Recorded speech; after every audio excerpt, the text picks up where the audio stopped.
Hello hello hello. सबको मेरा नमस्कार है सर, प्रणाम है, गुड मॉर्निंग करते हैं। कुछ बच्चे लिख रहे हैं कि कॉलिंग टीम फोन नहीं उठाते। कॉलिंग का टाइम है सर 8 बजे से लेकर 5 बजे तक। आप कह दीजिएगा तो हम नहीं मान लेंगे कि कॉलिंग टीम कॉल नहीं उठाती, इसलिए कि मेरे ऑफिस के ठीक सामने कॉलिंग टीम का ये है, ऑफिस है। और समझिए कि एक एक बच्चा जो का कॉल उठता है, वेटिंग जाएगा तो ही नहीं उठेगा, नहीं तो कॉल अगर आपका रिंगिंग में रहेगा तो एकदम उठेगा, नहीं उठने का कोई बात नहीं है विकास जी। लेकिन फिर भी अगर आपके ग्रीवांसेस है तो आप अपने नंबर दीजिए, हम इधर से हम कॉल कर लेंगे सर। आइए सर इधर। हेलो। क्लास में। हेलो। आइए सर हम इधर करंट इलेक्ट्रिसिटी के बारे में जानते हैं। Current electricity, what is electricity is a बहुत इंपॉर्टेंट चैप्टर है, थोड़ा सा ध्यान से देखिएगा और पूरा डिटेल में हम आपको इसको पढ़ा देंगे। इलेक्ट्रिसिटी, इलेक्ट्री मतलब होता है इलेक्ट्रॉन, और सिटी मतलब होता है फ्लो। इलेक्ट्रॉन का जो फ्लो होता है उसी को हम इलेक्ट्रिसिटी कहते हैं।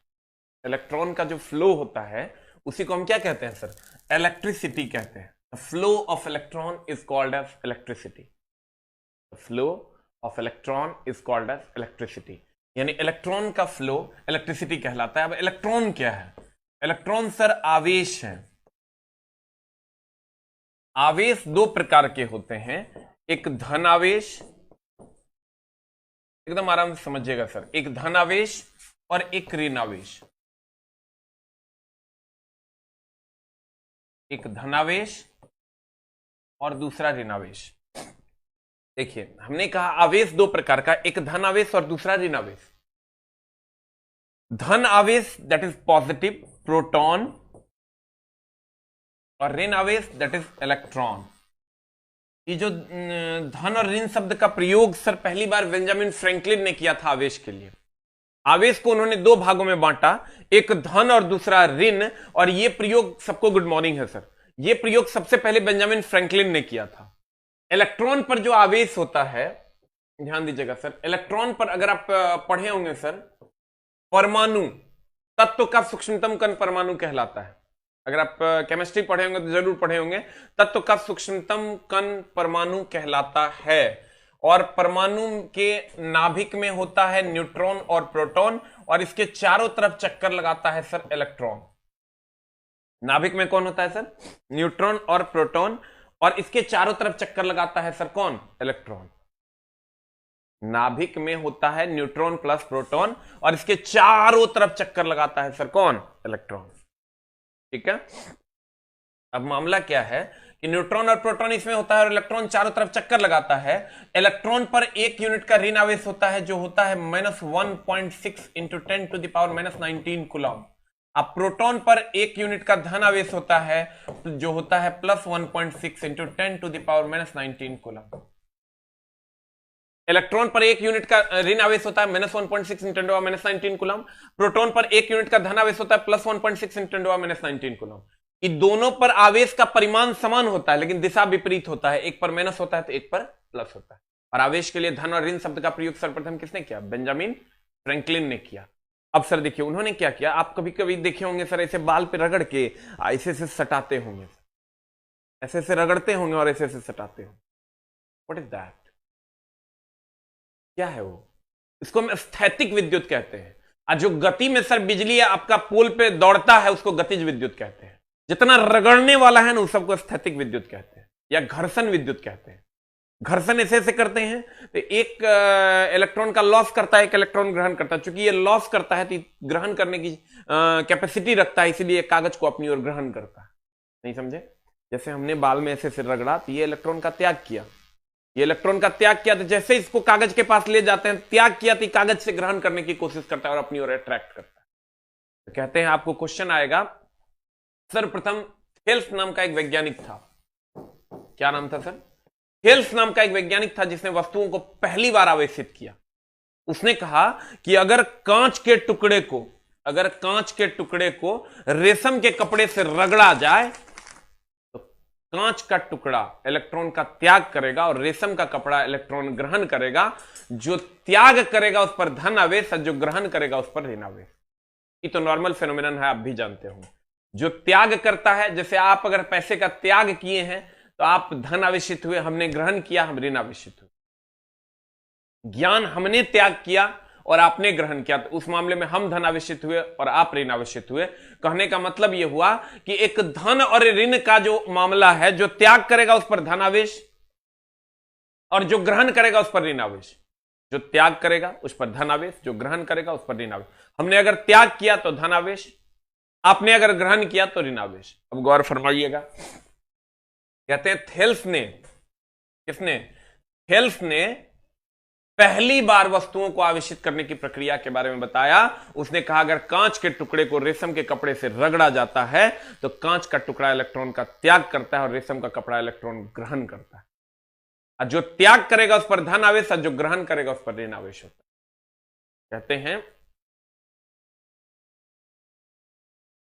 गौर फरमाइएगा, ये सब ऑलरेडी आप जानते हैं कि किसी पदार्थ का वह छोटा से छोटा कण, ध्यान दीजिएगा सर, किसी पदार्थ का वह छोटा से छोटा कण जो रासायनिक क्रियाओं में भाग ले सके अथवा रासायनिक क्रियाओं के द्वारा पृथक किया जा सके उसे परमाणु कहते हैं। यह प्रकृति में स्वतंत्र रूप से विद्यमान नहीं रहता या किसी न किसी के साथ अटैच रहता है, क्योंकि सर छोटे छोटे कण होते हैं, ये अलग से विद्यमान नहीं रहते, ये किसी न किसी के साथ अटैच रहते हैं।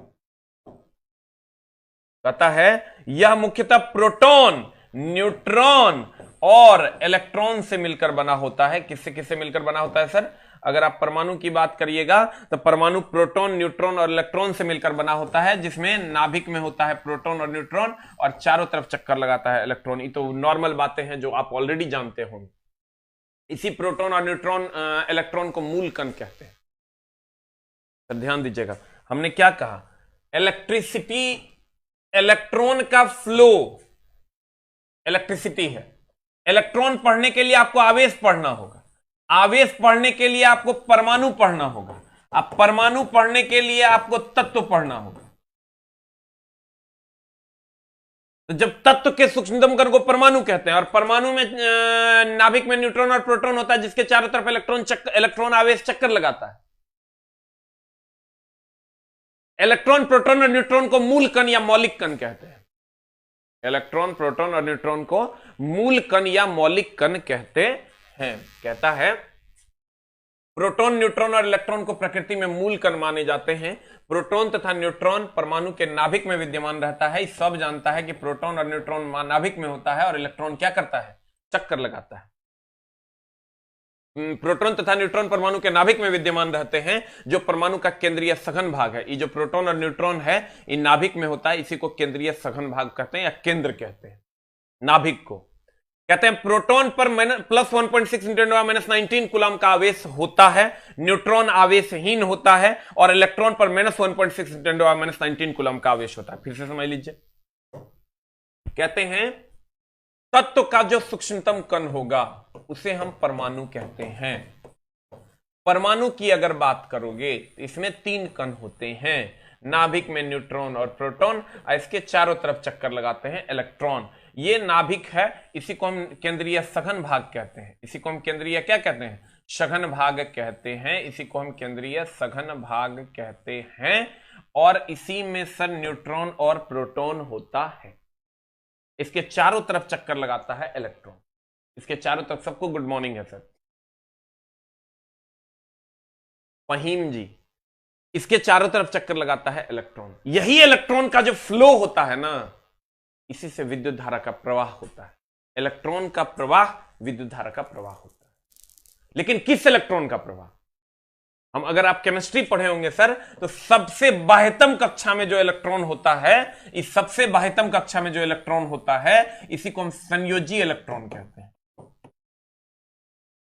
तो रासायनिक अभिक्रिया में जो भाग लेता है वही यही इलेक्ट्रॉन ही लेता है, संयोजी इलेक्ट्रॉन लेता है। और संयोजी इलेक्ट्रॉन चूंकि मुक्त होता है, चूंकि नाभिक से वो बहुत दूर होता है, और नाभिक से बहुत दूर होने के कारण ये मुक्त होता है, इसलिए इसको हम फ्री इलेक्ट्रॉन या मुक्त इलेक्ट्रॉन कहते हैं। तो आपको कहेगा कि देखिए यहां भी इलेक्ट्रॉन होता है, यहां भी इलेक्ट्रॉन होता है, यहां भी इलेक्ट्रॉन होता है, यहां भी इलेक्ट्रॉन होता है, हर कक्षा में इलेक्ट्रॉन होता है, लेकिन विद्युत धारा का जो प्रवाह होता है वो मुक्त इलेक्ट्रॉन के कारण होता है। मुक्त इलेक्ट्रॉन किसको कहते हैं? जो बाह्यतम कक्षा में इलेक्ट्रॉन होता है। सबसे अधिक ऊर्जा इसी इलेक्ट्रॉन की होती है, क्योंकि अगर आप केमिस्ट्री पढ़े होंगे सर, इधर से इधर जाने पर ऊर्जा बढ़ता है।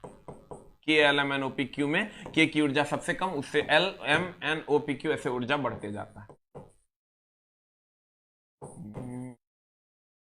फिर से समझिए, कल फिजिक्स हुआ था रात में फिजिक्स हुआ था, क्लास भी अपलोड हो गया, रात में 9 बजे फिजिक्स हुआ था सर। हाँ सर, होगा नहीं, आप सो गए थे क्या मनोज जी? देखिए, नाभिक में न्यूट्रॉन और प्रोटॉन होता है, इसके चारों तरफ इलेक्ट्रॉन चक्कर लगाता है अलग अलग कक्षाओं में। जो सबसे बाहरी कक्षा होता है उसके इलेक्ट्रॉन को हम संयोजी इलेक्ट्रॉन या मुक्त इलेक्ट्रॉन कहते हैं। जो सबसे बाहरी कक्षा होता है उसके इलेक्ट्रॉन को हम संयोजी इलेक्ट्रॉन या मुक्त इलेक्ट्रॉन कहते हैं। इसी के कारण विद्युत धारा का प्रवाह होता है, इसकी ऊर्जा भी सबसे अधिक होती है। और वस्तुओं को आवेशित करने की प्रक्रिया सर्वप्रथम किसने बताई? थेल्स ने। थेल्स ने क्या कहा? जब कांच के टुकड़े को रेशम के कपड़े से रगड़ा जाता है तो कांच का टुकड़ा इलेक्ट्रॉन का त्याग करके धन आवेशित हो जाएगा और रेशम का कपड़ा इलेक्ट्रॉन ग्रहण करके ऋण आवेशित कहते हैं। आप प्रोटॉन और न्यूट्रॉन के चार्ज की अगर बात करोगे तो प्रोटॉन पर तो होता है +1.6 into 10 to the power -19 coulomb. Neutron आवेशहीन होता है, न्यूट्रॉन आवेशहीन होता है। और इलेक्ट्रॉन की अगर हम बात करें, इलेक्ट्रॉन पर जो चार्ज होता है 1.6 into 10 to the power -19 coulomb. देखिए वही लिखा हुआ है, प्रोटॉन पर +1.6 इंटू 10 -19, न्यूट्रॉन आवेशहीन होता है, और इलेक्ट्रॉन पर -1.6 into 10 -19 coulomb, -1.6 into 10 to the power -19 coulomb. अब मुक्त इलेक्ट्रॉन अभी तुरंत हमने कहा सर, मुक्त इलेक्ट्रॉन किसको कहते हैं? जो सबसे बाह्यतम कक्षा का इलेक्ट्रॉन होता है उसी को मुक्त इलेक्ट्रॉन कहते हैं। ध्यान दीजिएगा सर, एग्जाम है, एकदम सर खूब मन लगा के पढ़िए, न तो मामला गड़बड़ हो जाएगा। सबसे थोड़े दिन का कष्ट है सर, यही 2-3-4 महीना में सब एग्जाम हो जाना है, तो सर थोड़ा सा कष्ट उठाइए। सबसे बाह्यतम कक्षा का जो इलेक्ट्रॉन होगा उसे हम संयोजी इलेक्ट्रॉन या मुक्त इलेक्ट्रॉन कहते हैं, सबसे बाह्यतम कक्षा। और इसी के कारण विद्युत धारा का प्रवाह होता है। कहता है अधिकांश धातुओं के अंतिम कक्षा में, इस सर आप पढ़े होंगे, धातु के अंतिम कक्षा में कितना इलेक्ट्रॉन? 1, 2 या 3, मेनली 1, 2। अधिकांश धातुओं के बाह्यतम कक्षा में 1, 2 इलेक्ट्रॉन होते हैं, और इसी का सर त्याग हो जाता है तो विद्युत धारा का प्रवाह हो जाता है। कक्षा में केवल 1 या 2 इलेक्ट्रॉन होते हैं जिन्हें मुक्त इलेक्ट्रॉन कहते हैं। जब बाह्यतम कक्षा में 1, 2 इलेक्ट्रॉन होते हैं या 3 इलेक्ट्रॉन होते हैं, इसी को सर हम क्या कहते हैं? मुक्त इलेक्ट्रॉन कहते हैं। अब कहता है नाभिक से, ध्यान दीजिएगा सर, ये जो मुक्त इलेक्ट्रॉन होता है, ये जो मुक्त इलेक्ट्रॉन है, ये नाभिक से दूर है कि नजदीक है? नजदीक तो ये है, ये मुक्त इलेक्ट्रॉन तो दूर है। कहता है ये नाभिक से दूर होने के कारण इसकी ऊर्जा अधिक होती है, क्योंकि सर आप अगर पढ़े होंगे तो इधर से इधर जाने पर ऊर्जा बढ़ता है, तो ये नाभिक से दूर होने के कारण इसकी ऊर्जा अधिक होती है और ये मुक्त होता है। इस पर बहुत कम बल लगता है। क्यों? क्योंकि इस पर जो बल लगता है सर, F बराबर K Q1 Q2 बटा R², हम अभी पढ़ाएंगे आपको जस्ट इसके बाद, कूलम्स का नियम ये। तो R का मान बढ़ेगा तो F का मान घटता है, जैसे जैसे दूरी बढ़ेगी F का मान घटेगा। तो कहते हैं सर कि नाभिक से दूर होने के कारण, किसको कह रहा है नाभिक से दूर होने के कारण? ये मुक्त इलेक्ट्रॉन नाभिक से दूर होने के कारण लगभग मुक्त अवस्था में होता है, इसलिए इसे मुक्त इलेक्ट्रॉन कहते हैं। मुक्त इलेक्ट्रॉन के कारण ही आवेश चालक में एक सिरे से दूसरे सिरे तक पहुंचता है। किसके कारण सर? मुक्त इलेक्ट्रॉन नहीं, इलेक्ट्रॉन तो यहां भी है, इलेक्ट्रॉन तो यहां भी है। मुक्त इलेक्ट्रॉन के कारण विद्युत धारा का प्रवाह होता है। अगर क्वेश्चन तुमको पूछे कि बताओ विद्युत धारा का प्रवाह किसके कारण होता है? इलेक्ट्रॉन के मुक्त इलेक्ट्रॉन, कहेंगे मुक्त इलेक्ट्रॉन। किसके कारण सर? मुक्त इलेक्ट्रॉन के कारण विद्युत धारा का प्रवाह होता है। कहता है ठोस धातु, अब देखिएगा सर,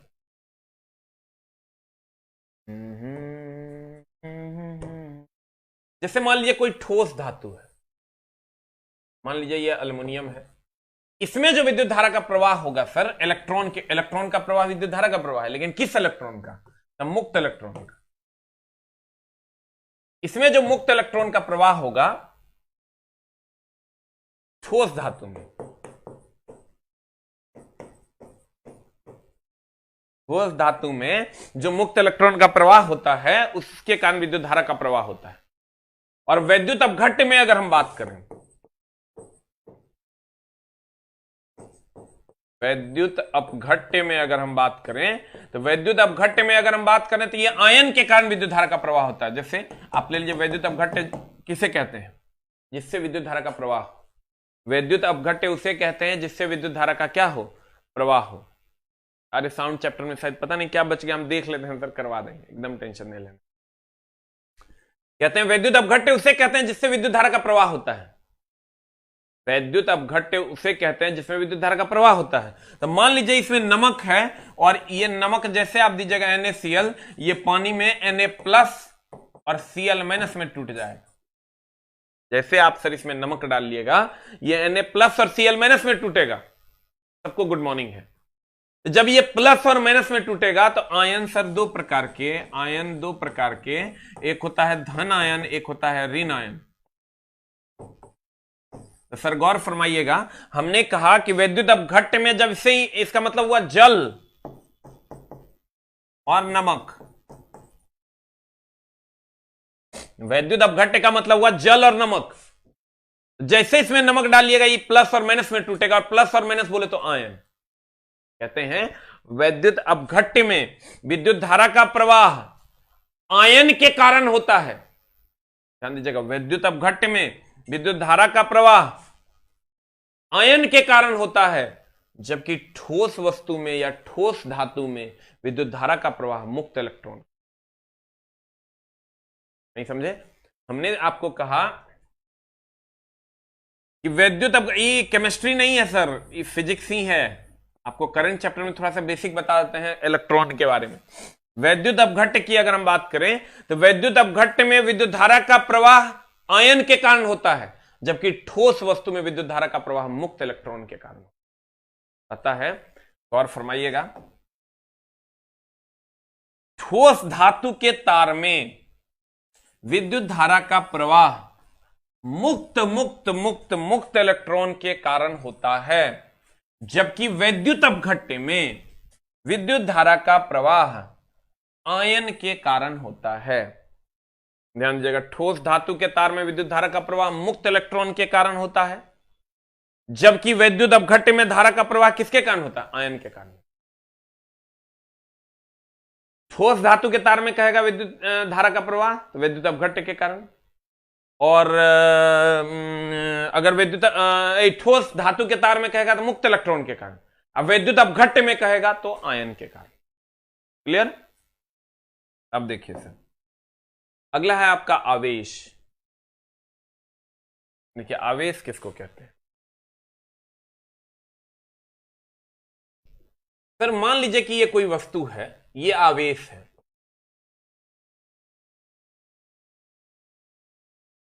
कहिएगा सर कैसे? अगर ये कोई वस्तु है और ये क्या है? आवेश है। ये कोई वस्तु है और ये क्या है सर? आवेश है।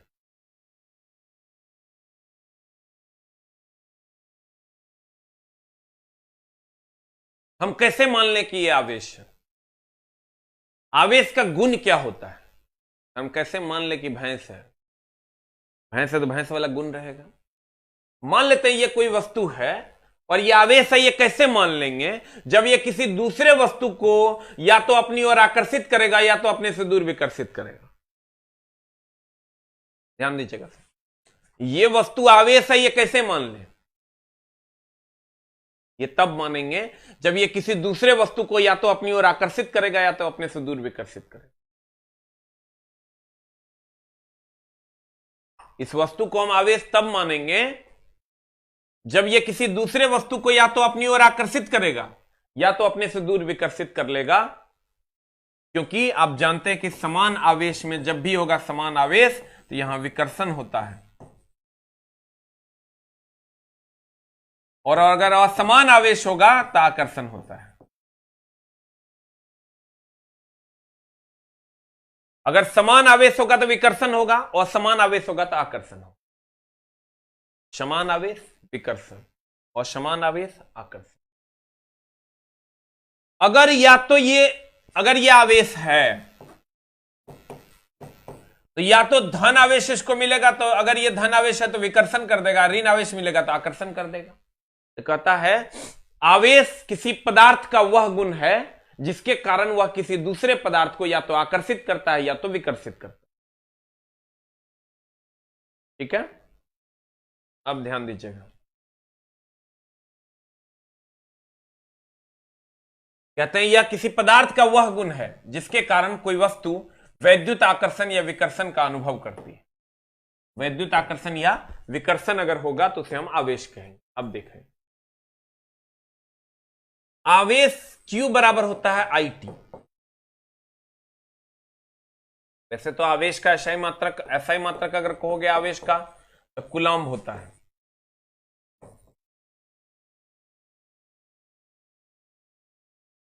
अगर आवेश का SI मात्रक कहोगे तो क्या होता है सर? कूलम्ब होता है।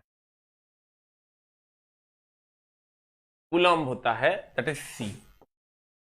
लेकिन आवेश का एक और मात्रक होता है Q बराबर Q आवेश है, I धारा है और T समय है। यहां Q सर क्या है? आवेश है। Q बराबर IT आप पढ़े होंगे, I धारा है और T अगर समय है। तो Q का SI मात्रक क्या हो जाएगा सर? I धारा है, T समय है। तो धारा का होता है एम्पियर और समय का हम बताएं सर आपको सेकंड, तो एम्पियर सेकंड हो जाए। ठीक है,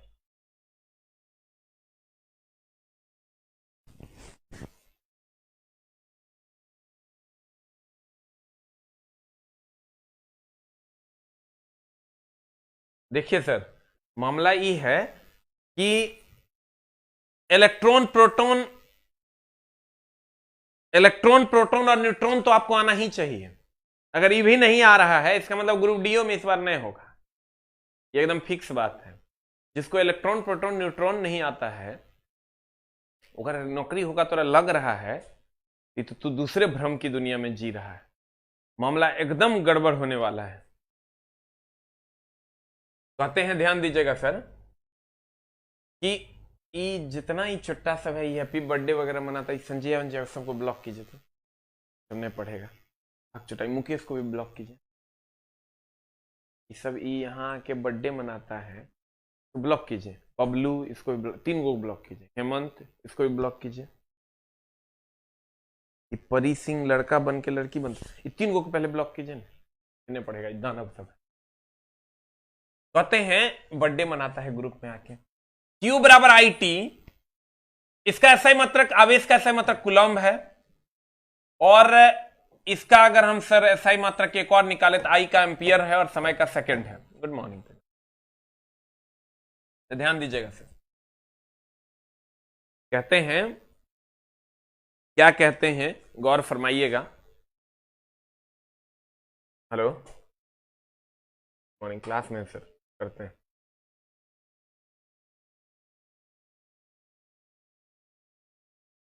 हाँ भेज दीजिए। ठीक ठीक, देखिए सर,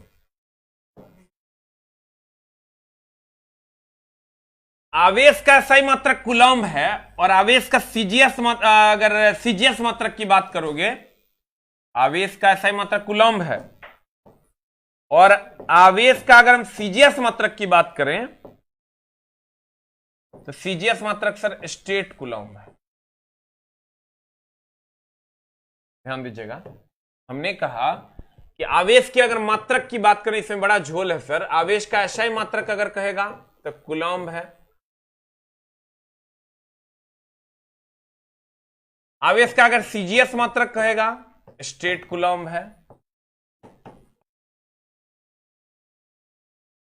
और आवेश का एक और मात्रक अगर कहोगे तो Q बराबर IT होता है। इस हिसाब से सर एम्पियर इंटू सेकेंड होता है। ये अब पूछने लगा है, Q का ये SI मात्रक ही है, क्योंकि इसका फॉर्मूला होता है सर एम्पियर, और इसका I का होता है विद्युत धारा का एम्पियर, और समय का हो गया सेकंड, तो एम्पियर सेकंड हो गया,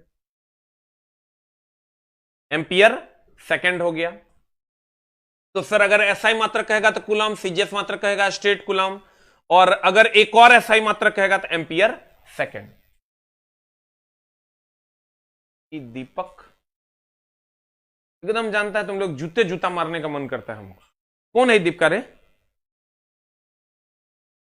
क्या धोखा दे रहे हैं हम? निकालिए तो इसका नंबर। पर जूते जूता मारो, भगाओ छोटे सबको, ब्लॉक कीजिए। 3-4 गो है ग्रुप में, झूठ मूठ का ये लोग पढ़ने आता नहीं है। मां कसम, बाबू माई जो है पैदा करके ना रोड पे भेज दिया है। दानव सब लाज शर्म उठा के पी गया है। ब्लॉक कीजिए उसको।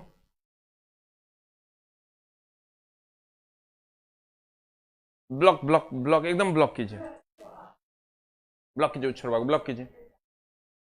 नहीं पढ़ेगा वो, एकदम ब्लॉक कीजिए अभी तुरंत। दानव सब कहीं का, एकदम पढ़ना एक तपस्या है। चला इतना आसान रहता ना, कौवा कुत्ता जो रोड पर घूम रहा है ना वो पढ़ लेता। पढ़ाई एक तपस्या है, तो अभी नहीं समझ में आएगा। जब तू अपने जिंदगी के उस पड़ाव पे जाएगा जहां तुमको इस कलम की जरूरत पड़ेगी, शायद ये तेरे साथ नहीं होगा।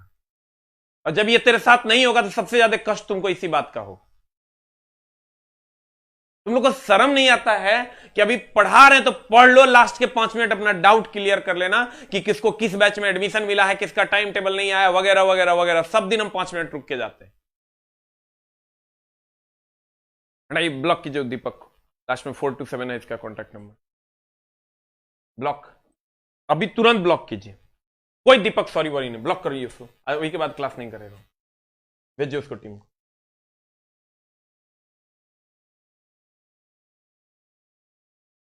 एकदम दानव सब हो गया, पढ़ेगा कितना मूड बना के आते हैं कि अस्थिर से पढ़ा देंगे, बुझवे नहीं करेगा छोटा सा। एकदम एक लड़का उल्टा करता है, ब्लॉक कीजिए इसको। एकदम दिमाग खराब करके रख दिया है ये लोग। कहीं ना कहीं छोटा सब ना संस्कार में गड़बड़ी है, समझा? नहीं तो पढ़ने वाला बच्चा सीधा बोर्ड पे कंसंट्रेट करेगा। कहते हैं इसका एसआई मात्रक कूलम्ब है, इसका सीजीएस मात्रक। हम लास्ट का 5 मिनट से पहले कोई कुछ नहीं बोलेगा कि तुम क्या किया है क्या नहीं किया है। लास्ट का 5 मिनट जिसको डाउट होगा वो रुक के जाएगा। अभी चुपचाप पड़ेगा। एक लड़का नहीं कमेंट्स करेगा कौन बैच लिया, फलना किया, चिलना किया। इसका सीजीएस मात्रक स्टेट कूलम्ब है। और अगर सर हम इसका एक और मात्रक की बात करें तो एम्पियर सेकेंड है। अब गौर फरमाइएगा, हमने कहा आवेश किसको कहते हैं? आवेश कहते हैं जो किसी पदार्थ को अपनी ओर या तो आकर्षित करेगा या विकर्षित करेगा, यह गुण होगा तो वो आवेश है। आवेश का एसआई मात्रक कूलम्ब है, इसका सीजीएस मात्रक स्टेट कूलम्ब है। और इसका एक और मात्रक एम्पियर सेकेंड है। वस्तुओं को आवेशित करने की प्रक्रिया सर्वप्रथम थेल्स ने बताई। थेल्स ने क्या बताया था? जब कांच के टुकड़े को रेशम के कपड़े से रगड़ा जाता है तो कांच का टुकड़ा इलेक्ट्रॉन का त्याग करेगा, रेशम का कपड़ा इलेक्ट्रॉन ग्रहण करेगा। और जो त्याग करेगा उस पर धन आवेश, जो ग्रहण करेगा उस पर ऋण आवेश होगा। कहते हैं कि आवेश का एसआई मात्रक कूलम्ब होता है, सीजीएस मात्रक स्टेट कूलम्ब होता है, जिसे सी से प्रदर्शित करते हैं, इसे सी से प्रदर्शित करते हैं। आवेश का एक और मात्रक एम्पियर सेकेंड भी होता है। आवेश के लिए धन और ऋण शब्द का प्रयोग सर्वप्रथम बेंजामिन फ्रैंकलिन ने किया था, लेकिन वस्तुओं को आवेशित करने की प्रक्रिया सर्वप्रथम थेल्स ने बताई। धन और ऋण शब्द का प्रयोग बेंजामिन फ्रैंकलिन ने किया था, लेकिन जब वस्तुओं को आवेशित करने की जो प्रक्रिया थी वो थेल्स ने बताई थी। वस्तुओं को आवेशित करने की प्रक्रिया, वस्तुओं को आवेशित करने की प्रक्रिया सर्वप्रथम थेल्स ने बताया था। थेल्स के अनुसार जब कांच के टुकड़े को रेशम के कपड़े से रगड़ा जाता है तो कांच का टुकड़ा इलेक्ट्रॉन त्याग करने के कारण धन आवेशित हो जाता है, तथा रेशम का कपड़ा इलेक्ट्रॉन ग्रहण करने के कारण ऋण आवेशित हो जाता है। और एक लाइन लिख लो सर, विद्युत दो प्रकार के, ये नया ट्रेंड का एक आध क्वेश्चन ऐसे भी पूछा है। एक होता है अस्थिर विद्युत,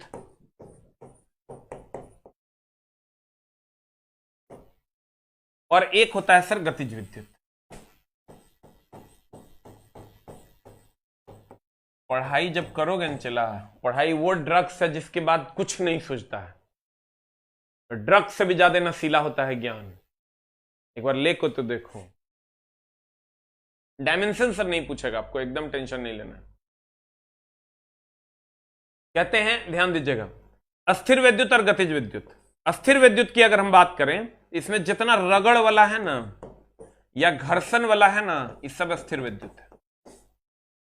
और गतिज विद्युत की अगर हम बात करें, या इसमें हम डीसी आप ये भी कह सकते हैं, या इसमें आप बैटरी भी कह सकते हैं, इस सब स्थिर विद्युत। गतिज विद्युत की बात करें पोल पर या एसी सप्लाई, ये गतिज विद्युत है। इसको कहीं पर सर लिख लीजिए।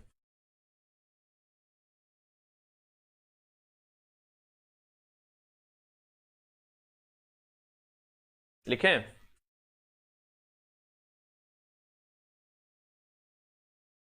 आप कितना स्लो पढ़ाएं रिद्दानव, अभी तक मैं 38 मिनट में तुमको हम 12 लाइन पढ़ाए हैं। लिखा? अस्थिर विद्युत और गतिज विद्युत फास्ट रहने का रहता, जैसा पढ़े हुए नहीं करते, खत्म कहानी दानव कहीं।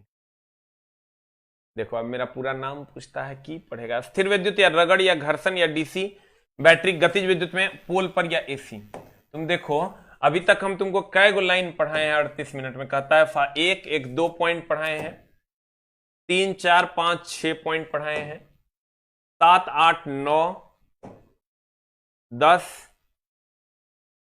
11 12 13 14 15 16 17 18 को पॉइंट पढ़ाए हैं तुमको हम 38 मिनट में, यानी 40 मिनट में। तब भी तुमको लगता है फास्ट, इसका मतलब तुम्हारा ग्रुप डी में जाना तय है।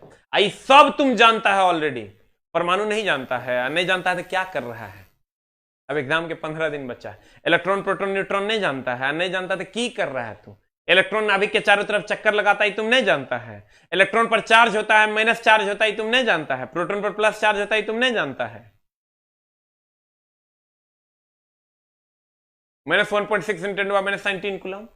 आवेश का ऐसा ही मात्रा कूलम होता है, नहीं जानता। नहीं जानता तो लगता है कि नौकरी हो जाएगा। It is impossible. अरे दानव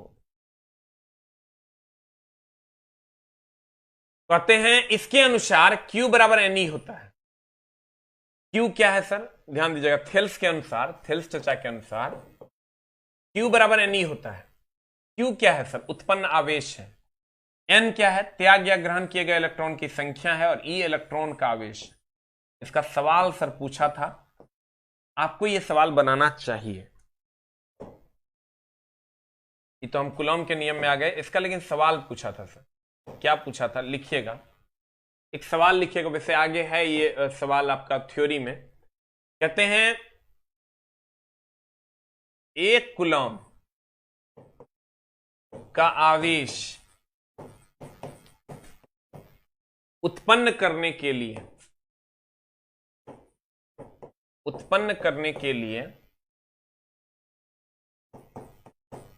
त्याग या ग्रहण किए गए इलेक्ट्रॉन की संख्या क्या हो? ग्रहण किए गए इलेक्ट्रॉन की संख्या क्या होगी? ये क्वेश्चन सर इस बार पूछा था। 1 कूलम आवेश उत्पन्न करने के लिए त्याग या ग्रहण किए गए इलेक्ट्रॉन की संख्या क्या होगी? सर कोई बोलता है ना कि फास्ट पढ़ा रहे हैं, बड़ा दुख होता है, बहुत दुख होता है। आप सोच के देखिए, 99 रुपए हम आपसे लिए हैं और एक भी लाइन नहीं छोड़े हैं, A to Z लाइन पढ़ा। अब आपको सर अगर तत्व का सूक्ष्मतम कण परमाणु और इलेक्ट्रॉन नाभिक के चारों तरफ चक्कर लगाता है, वो फास्ट लगता है, तो आप कैसे जिंदगी में आगे बढ़िएगा सर? ये आपको खुद डिसाइड करना होगा, तो खुद समझ में नहीं आता है। इसलिए सर आप थोड़ा सा वर्कआउट कीजिए। जिनको ये इसमें थोड़ा सा प्रॉब्लम है, वो वर्कआउट करना पड़ेगा। 1 कूलम आवेश उत्पन्न करने के लिए त्याग और ग्रहण किए गए इलेक्ट्रॉन की संख्या क्या होगी? तो सर आपको क्वेश्चन में दे दिया है Q बराबर 1 कूलम। त्याग या ग्रहण किए गए इलेक्ट्रॉन की संख्या मतलब N मांग रहा है। N होता है, आप गौर से देखिएगा, Q उत्पन्न आवेश है, N त्याग या ग्रहण किए गए इलेक्ट्रॉन की संख्या है, और E इलेक्ट्रॉन का आवेश। N त्याग या ग्रहण किए गए इलेक्ट्रॉन की संख्या है और E इलेक्ट्रॉन का आवेश है। अब ध्यान दीजिए, इलेक्ट्रॉन का आवेश आपको पता है 1.6, माइनस लगा सकते हैं, लेकिन हमको यूनिट खाली क्वांटिटी चाहिए, 10⁻⁻19 कूलम। ये सर आपको ऑलरेडी पता है कि E is equal to 1.6 × 10⁻⁻19 coulomb होता है। अब यहां से आप सर वैल्यू निकाल लीजिए, फॉर्मूला लगा दीजिए, N निकल जाएगा, Q is equal to Ne। N is equal to Q by E। Q हो गया 1 बटा 1.6 इंटू 10⁻19। इसको हम ऊपर भेज देते हैं, ये आ जाएगा ऊपर, ये पॉइंट उड़ेगा तो 10, ये 19 है, ये 19 है सर, तो इसको आप ले लीजिए 10 10⁻19 है, 10e-19 को बटा 16 है, इसको हम ऊपर ले जाके 10⁻19 लिख सकते हैं। देखिए किस फॉर्म में आंसर रहता है उसी फॉर्म में आपको ले जाना होगा। तो n बराबर की अगर हम बात करें, n बराबर Q बाई E, Q के जगह पर हम 1 रखे, चूंकि 1 है तो पॉइंट बटा E का मान 1.6 10⁻19, पॉइंट उड़ा यहां 10 हो गया। अब -19 जो है ऊपर जाके 10⁻19 हो गया, इसमें से एक जीरो इसको दे दीजिए, ये हो जाएगा 100 बटा 16 गुना 10⁻19। n इज इक्वल टू हो जाएगा 6.16 छके 96, 6.96 6.2 इंटू 10⁻19 इलेक्ट्रॉन त्याग्य ग्रहण करेगा। रुक रुक रुक रुक, एकदम आराम से सर। अगर आपको क्वेश्चन पूछेगा कि 1 कूलम, अब इस क्वेश्चन डायरेक्ट पूछा था, हमको याद है कि एक लड़की आई थी क्वेश्चन लेकर के कि सर ये क्वेश्चन जो है मेरा डायरेक्ट सेटे में था, डायरेक्ट वैल्यू हम मार दिए बिना बने ले, तो सर इसका वैल्यू डायरेक्ट याद ही रखिए, ज्यादा बेहतर है, और खूब पूछता है हरदम। सर यहां 1 कूलम देगा, 1 कूलम आवेश उत्पन्न करने के लिए त्याग या ग्रहण किए गए इलेक्ट्रॉन की संख्या, तो हमको Q बराबर 1 कूलम मिल गया। इलेक्ट्रॉन पर का चार्ज 1.6 10⁻19 कूलम है। N बराबर व्हाट, तो Q बराबर होता है Ne, N बराबर हो गया Q बाई E। Q का मान हो गया 1 बटा 1.6 पॉइंट उड़ा तो 0, 10 बटा 16 इंटू 10⁻19। N का मान अगर हम करें तो इसको हम 18 करना पड़ेगा। वेरी गुड, इसको हमको 18 करना होगा, चूंकि 1 जीरो हम यहां ले लिए हैं, 1 जीरो 19 का 1 जीरो यहां दिए थे, 100 हो गया, ये हो गया चला 100 बटा 16 इंटू 18, ये हो जाएगा 6.2 इंटू 19, यानी त्याग या ग्रहण की, सॉरी 18, इट्स 18 ना, 1 जीरो ले लिए हैं, ये 18, 6.2 इंटू 18 आंसर। Very good. अब देखिए सर, तो इस पर ये सवाल आपको पूछेगा, अगर आप नहीं लिखे हैं तो सर एक बार लिख लीजिए जल्दी से। ये आपका सवाल पूछता है, 10⁻18 होगा सर। हाँ हाँ, इट्स माय मिस्टेक, ये ना हुई बात, बच्चा जब टीचर का मिस्टेक सर पकड़ने लगा, इसका मतलब बच्चा सिंसियरली पढ़ रहा है, कुछ कुछ दानव होता है। कूलॉम का नियम की बात करते हैं सर। व्हाट इज कूलॉम का नियम? कूलॉम का नियम की अगर बात करोगे सर, तो कूलॉम कहते हैं, जैसे न्यूटन लॉ ऑफ ग्रेविटेशन था, याद कीजिए न्यूटन का गुरुत्वाकर्षण नियम था कि ये m1 है और ये m2 है, और एक दूसरे के बीच की दूरी r है, तो इनके बीच लगने वाला जो गुरुत्वाकर्षण बल था वो उनके द्रव्यमानों के गुणनफल के समानुपाती तथा इनके बीच की दूरी के वर्ग का व्युत्क्रमानुपाती होगा। सर कहते हैं न्यूटन का गुरुत्वाकर्षण नियम था कि दो अलग अलग द्रव्यमान के बीच की जो अगर r दूरी हो, इनके बीच लगने वाला गुरुत्वाकर्षण बल इनके द्रव्यमानों के गुणनफल का समानुपाती था इनके बीच की दूरी के वर्ग का व्युत्क्रमानुपाती। याद है? F बराबर G m1 m2 बटा r स्क्वायर, वो सब कहल याद रहेगा। दानव पढ़िए सर, बहुत गुस्सा आता है, एक शिक्षक को तब गुस्सा आता है जब उसके छात्र पढ़ते नहीं है। अगर यहां खाली द्रव्यमान के जगह पर आवेश कर दिए, यहां सर द्रव्यमान के जगह पर अगर हम आवेश कर देते हैं, आवेश कर देंगे तो इनका जो सर लगने वाला आकर्षण बल होगा वो इनके द्रव्यमान के गुणनफल का समानुपाती, सेम टू सेम, और इनके बीच की दूरी के वर्ग का व्युत्क्रमानुपाती हो जाएगा। कहते हैं ये न्यूटन का गुरुत्वाकर्षण नियम है, न्यूटन का गुरुत्वाकर्षण नियम है, और ये कूलॉम का नियम है आवेश के लिए। कभी कभी क्वेश्चन पूछता है कि कूलॉम का नियम किस नियम के समान है, तो कहेंगे न्यूटन के गुरुत्वाकर्षण नियम के समान है। अब ध्यान दीजिएगा, अगर हम सिर्फ इस नियम की बात करते हैं और ये दोनों को मिला के लिखते हैं कूलॉम के नियम में, F समानुपाती Q1 Q2 बटा आर स्क्वायर। जब समानुपाती का चिन्ह हटा देते हैं सर, जब समानुपाती का चिन्ह हटा देते हैं तो ये हो जाएगा F समान बराबर के कांस्टेंट आएगा Q1 Q2 बटा आर स्क्वायर। तो भी हम सर ठीक कर देते हैं।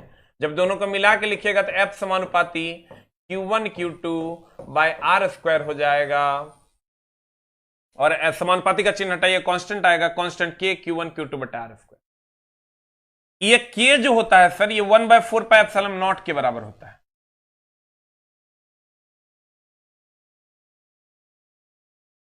ये के जो है सर, जो कांस्टेंट, हम फिर से समझा देंगे, 1/4 पाई एप्सिलॉन नॉट के बराबर होता है। एप्सिलॉन नॉट क्या है? ये तो कांस्टेंट है। एप्सिलॉन नॉट को निर्वात की परम विद्युतशीलता कहते हैं। निर्वात की परम विद्युतशीलता कहते हैं। एप्सिलॉन नॉट का वैल्यू होता है 8.85 इंटू 10 टू द पावर -12 ये वैल्यू होता है। अब अगर इसका यूनिट निकालना चाहते हैं तो कुछ इस कदर निकलेगा कि F बराबर होता है के Q1 Q2 बटा आर स्क्वायर। यहां से अगर हम F बराबर के का वैल्यू पुट करते हैं तो 1/4 pi epsilon not Q1 Q2 बटा आर स्क्वायर, चूंकि के का वैल्यू होता है 1/4 पाई एप्सिलॉन नॉट। अब यहां से सर अगर एप्सिलॉन नॉट को हम सेपरेट करते हैं, ये हो जाएगा एफ आर स्क्वायर इंटू 4 पाई बटा Q1 Q2। देखिए, ये अगर हम एप्सिलॉन नॉट को अलग करते हैं तो एप्सिलॉन नॉट इधर आ जाएगा। देखिए, ये एप्सिलॉन नॉट इधर चला आएगा तो क्या हो जाएगा Q1 Q2, आई एफ नीचे चल जाएगा, ये हो जाएगा 4 पाई आर स्क्वायर इंटू एफ। देखिए, कुछ नहीं किया, ये एप्सिलॉन नॉट को यहां लाए और ये एफ को यहां लेके चल गए। ये क्या हो जाएगा बताइए? Q1 Q2 हो गया, तो Q1 Q2 हो गया तो कूलॉम स्क्वायर हो गया। अब 4 पाई का कोई यूनिट होता नहीं, आर दूरी है। आर क्या है सर? दूरी। ये हो जाएगा मीटर स्क्वायर, और एफ बल है तो ये हो गया न्यूटन। कूलॉम स्क्वायर बटा मीटर स्क्वायर इंटू न्यूटन, ये हो जाएगा सर एप्सिलॉन नॉट का यूनिट। अब फिर से हम समझाएंगे सर, आराम से समझने की कोशिश कीजिएगा। निर्वात मतलब वैक्यूम होता है सर। Very good.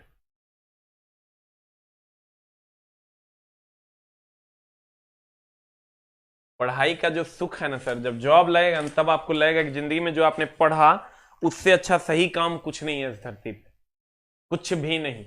ये सर पढ़िए, कूलॉम का नियम कहता है कि अगर दो आवेश एक दूसरे से आर दूरी पर हो तो उनके बीच लगने वाला जो वैद्युताकर्षण बल है वो उनके आवेशों के गुणनफल के समानुपाती तथा उनके बीच की दूरी के वर्ग का व्युत्क्रमानुपाती होगा। और जब इन दोनों को मिला के लिखते हैं तो कहते हैं F समानुपाती Q1 Q2 बटा आर स्क्वायर। समानुपाती का चिन्ह हटाएंगे तो कांस्टेंट आएगा के Q1 Q2 बटा आर स्क्वायर।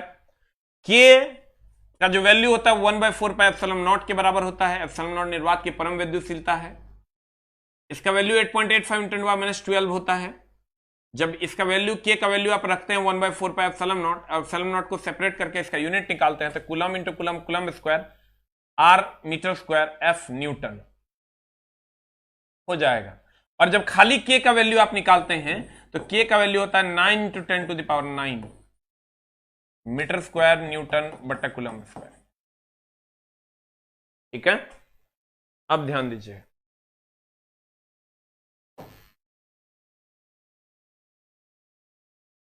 दीपक जी को कॉल कीजिए, देखिए इसका क्या मामला है। कहता है कूलॉम का नियम। आप दीपक जी अपना कॉलिंग नंबर दे दीजिए। अगर कोई दो आवेश Q1 और Q2 एक दूसरे से r दूरी पर हो और उनके बीच कार्य करने वाला वैद्युताकर्षण बल उनके आवेशों के गुणनफल के समानुपाती तथा उनके बीच की दूरी के वर्ग का व्युत्क्रमानुपाती होता है। उनके आवेशों के दूरी के गुणनफल, आवेशों के गुणनफल का समानुपाती और उनके बीच की दूरी के वर्ग का व्युत्क्रमानुपाती होता है।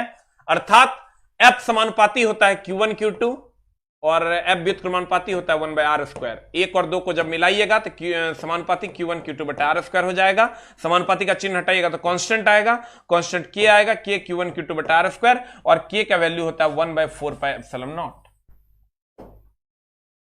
और जब किधर गया, K का वैल्यू हो गया 1/4πε0, यहां तक सेम है, Q1 Q2 बटा 1/r²। 1 और 2 को मिलाए दोनों, Q1 Q2 बटा r², समानुपाती हटाए कांस्टेंट आया, K का वैल्यू 1/4πε0। तो यहां जब K का वैल्यू 1/4πε0 देंगे तो F बराबर 1/4πε0 Q1 Q2 बटा r² हो गया। ε0 निर्वात की परम विद्युतशीलता है। ε0 का जो यूनिट होता है सर 8.85 × 10⁻12 कूलम्ब स्क्वायर बटा न्यूटन मीटर स्क्वायर, या F/m कह सकता है, इसको आप इग्नोर भी कर सकते हैं, ये यूनिट अब हम लोग नहीं पढ़ते हैं।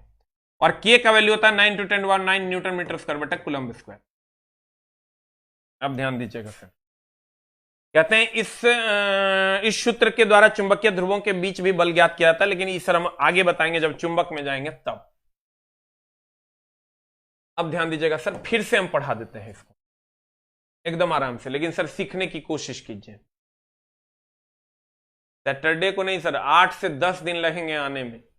दीपक जी, आलोक जी, 8 से 10 दिन इंडियन पोस्ट से जाता है तो लगता है। वैसे कुरियर सर गांव गांव में नहीं जाता, इसलिए हम लोग कुरियर से नहीं भेज सकते, और कुरियर वाला सर 120 रुपया चार्ज भी करता है, और इंडियन पोस्ट से आपको 25 से 26 रुपए में पहुंच पाता है, और वो गांव तक जाता है। एक भी कुरियर वाला सर नहीं पहुंचाता है गांव तक, इसीलिए हम लोग कुरियर से नहीं भेज पाते हैं।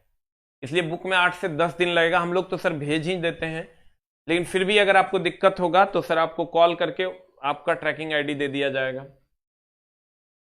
सब अपना अपना, जिसका इसका प्रॉब्लम है सर, आप अपना अपना नंबर भेज दीजिए, हम सबको कॉल करवा के प्रॉब्लम सॉल्व करवा देंगे। लेकिन कोकियाइए नहीं, पढ़िए, एक एक प्रॉब्लम सॉल्व हो जाएगा। कहते हैं कूलम्ब का नियम क्या कहता है? कूलम्ब का नियम कहता है चला कि अगर दो आवेश, कल से हम रूल बना रहे हैं कि कोई भी बच्चा सर क्लास के दौरान अगर कमेंट्स करता है तो उसकी आईडी को कमेंट्स नहीं करने योग्य बना दी जाएगी। इसलिए सर ऐसा ना करें, पढ़ाने में बहुत डिस्टरबेंस होता है, चला माथा एकदम खराब हो जाता है, कुछ से कुछ। सब अपना अपना, जिसको इसको प्रॉब्लम हो ना, वो अपना सिर्फ कॉन्टैक्ट नंबर दे दीजिए सर, हम आपको कॉल करके, कॉलिंग टीम से 5-10 को रहता है, कोकी आते रहता है, सॉल्व करवा देंगे। कूलम्ब का नियम की अगर हम बात करें, दो आवेश एक दूसरे से Q1 Q2 r दूरी पर हो तो इनके बीच लगने वाला जो गुरुत्वाकर्षण विद्युत आकर्षण बल होगा, ये इनके आवेशों के गुणनफल के समानुपाती और इनके बीच की दूरी के वर्ग का व्युत्क्रमानुपाती होता है। F समानुपाती Q1 Q2 बटा r², समानुपाती का चिन्ह हटाएंगे कांस्टेंट आएगा, Q1 Q2 बटा r², K का वैल्यू 1/4πε0 होता है। K निर्वात की परम विद्युतशीलता है, इसका वैल्यू 8.85 × 10⁻12 होता है। और जब K का वैल्यू 1/4πε0 आप रखते हैं तो और इसका यूनिट निकालते हैं तो ε0 उधर जाएगा, तो यूनिट आ जाएगा कूलम्ब स्क्वायर बटा मीटर स्क्वायर इंटू न्यूटन, और K का वैल्यू आएगा 9 × 10⁻9 मीटर स्क्वायर न्यूटन बटा कूलम्ब स्क्वायर, उल्टा हो जाएगा। ठीक है, तो आप सर कोशिश कीजिए कि, अब देखिए फिर से हम बताते हैं, तत्व के सूक्ष्मतम कण को परमाणु कहते हैं। परमाणु में 3 चीजें होती हैं, क्या क्या होती है सर? एक नाभिक होता है परमाणु में, और नाभिक में सर क्या क्या होता है? न्यूट्रॉन और प्रोटॉन, इसके चारों तरफ इलेक्ट्रॉन चक्कर लगाते हैं। इलेक्ट्रॉन जो चक्कर लगाते हैं उसमें सबसे बाह्यतम कक्षा का जो इलेक्ट्रॉन होता है इसे मुक्त इलेक्ट्रॉन कहते हैं, इसके कारण विद्युत धारा का प्रवाह होता है ठोस में। वैद्युत अपघट्ट में विद्युत धारा का प्रवाह जो होता है सर, वो आयन के कारण होता है, प्लस और माइनस के कारण। सबसे पहले बेंजामिन फ्रैंकलिन ने धन और ऋण शब्द का प्रयोग किया। थेल्स ने वस्तुओं को आवेशित किया, कहता था जो त्याग करेगा उस पर धन आवेश, जो ग्रहण करेगा उस पर ऋण आवेश। और ये जो रगड़ की प्रक्रिया है ये स्थैतिक विद्युत है, अब पोल पर जो करंट जाता है वो गतिज विद्युत। ठीक है, उसके बाद हमने कहा कि आवेश इलेक्ट्रॉन पर माइनस चार्ज होता है, -1.6 × 10⁻19, प्रोटॉन पर +1.6 × 10⁻19, और न्यूट्रॉन पर कोई आवेश नहीं होता। इलेक्ट्रॉन नाभिक के चारों तरफ चक्कर लगाते हैं, प्रोटॉन और न्यूट्रॉन नाभिक में होते हैं। ठीक है, उसके बाद हमने कूलम्ब्स लॉ पढ़ा कि अगर दो आवेश एक दूसरे से r दूरी पर हो तो उनके बीच लगने वाला वैद्युत आकर्षण बल वही आवेशों के गुणनफल का समानुपाती, बीच की दूरी के वर्ग का व्युत्क्रमानुपाती। ठीक है, ε0 का वैल्यू 8.85 × 10⁻12 होता है, और K का वैल्यू 9 × 10⁻9 होता है। यही ना हम लोग पढ़े हैं। इलेक्ट्रॉन नाभिक के चारों तरफ चक्कर लगाता है। सर कहेगा विद्युत धारा का प्रवाह इलेक्ट्रॉन के कारण होता है कि मुक्त इलेक्ट्रॉन के कारण? तो कहेंगे मुक्त इलेक्ट्रॉन के कारण। लेकिन विद्युत अपघट्य में कहेगा तो कहेंगे आयन के कारण। आयन मतलब धन और ऋण दोनों के कारण। ठीक है, तो आज की कार्रवाई जो भी लोग हैं सर, एमडी जफर का कोर्स कल ही एक्टिवेट हो गया था। अब जो भी लोग हैं सर अपना अपना नंबर छोड़ दीजिए, हम कमेंट सेक्शन ऑन रखते हैं, सबको कॉल चला जाएगा। जिसको जिसको अगर कोर्स से रिगार्डिंग कोई कोर्स में प्रॉब्लम हो गई है, सारा बुक से रिगार्डिंग प्रॉब्लम है, प्रॉब्लम तो होगा ही सर 100%। अगर काम कर रहे हैं लाखों में तो हजारों में प्रॉब्लम होंगे ही। आप सर नंबर अपना अपना छोड़िए, मेरी टेक्निकल टीम बैठी हुई है, आपको सर कॉल कर ले। ठीक है, थैंक यू वेरी मच। जल्दी जल्दी सर आप लोग अपना अपना नंबर छोड़ दीजिए, सबका टेक्निकल टीम कॉल कर रही है, 1 घंटे में सबका प्रॉब्लम सॉल्व कर दिया जाएगा। Thank you very much. Chemistry शाम में 4 बजे। बिहार पुलिस की केमिस्ट्री अभी स्टार्ट नहीं हुई है, बिहार पुलिस में सिर्फ फिजिक्स चल रहे हैं। एकदम सारे लोग सर अपना अपना दुखड़ा सुना सकते हैं। और 10 मिनट बाद सर बिहार पुलिस की बायोलॉजी स्टार्ट होगी। Thank you very much.